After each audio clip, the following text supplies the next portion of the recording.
Well, you've probably heard of the term Great Resignation by now, but now the next workplace trend is being called the Great Boomerang, and you can guess where this one's going.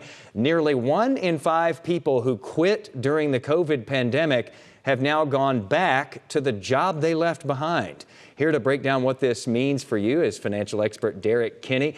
First of all, Derek, thanks for being with us here today. My pleasure, Jason. Great to be with you. So this is an interesting thing that's been happening, and it's been happening with a lot of people. What would you say is the primary driver that led people to leave those jobs in the first place? Well, there's always the attraction that the grass is always greener somewhere else. What we realize is that lawn is as parched as the one we just left. Also, there are signing bonuses. There's the attraction of something new, always thinking that another company will solve my current problems. And the reality is sometimes those problems are different, but they're often quite the same. They're just masked in a different way. Yeah, so let's fast forward to today now. Why are those employees who decided to leave the job behind in the first place deciding to go back to their former companies? Is it just that they realized that the grass wasn't greener on the other side, or is there just more comfort in going with what you already know? You know, really, it's a combination of both of those and the realization that, you know what, maybe the opportunities I thought I was going for aren't as advertised. So many times in the interview, the boss or hiring person can paint this rosy picture, but they overlook those thorns attached to the roses. And so people like familiarity. They like to go back. And most companies we find are actually welcoming people back because it's cheaper to train, easier to retain, and also those people like the relationships they left and restarting those over again. Okay, so let's say you choose to boomerang, okay, back to your old job that you just left behind, you know, maybe a year ago, let's say.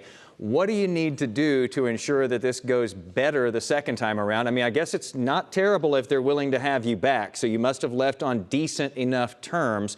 But how do you go back and not just, like, kind of be okay with it, but actually like your job this time around? Yeah, the key here is to really look inside yourself and say, what is it that I didn't like and what caused me to leave? And now is the time to have those uncomfortable yet candid conversations to make sure that the boss you're going back to and the team understands what you're going back to. So you don't want to basically hide the problem. You want to address it head on and say, look, this was an issue for me. I want to come back. Let's work together to identify the elephant in the room and talk about how do we sort of get rid of that elephant and make sure he doesn't reappear again.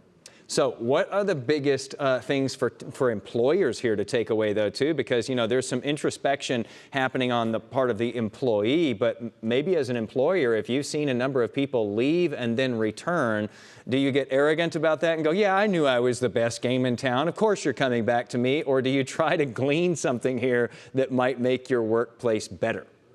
Well, humble pie is the pie that's never tasty, and you want to make sure you get a heaping scoop of that. And listen, as a boss, we're all human, so let yourself off the hook and say, look, whatever I did probably contributed to this person leaving.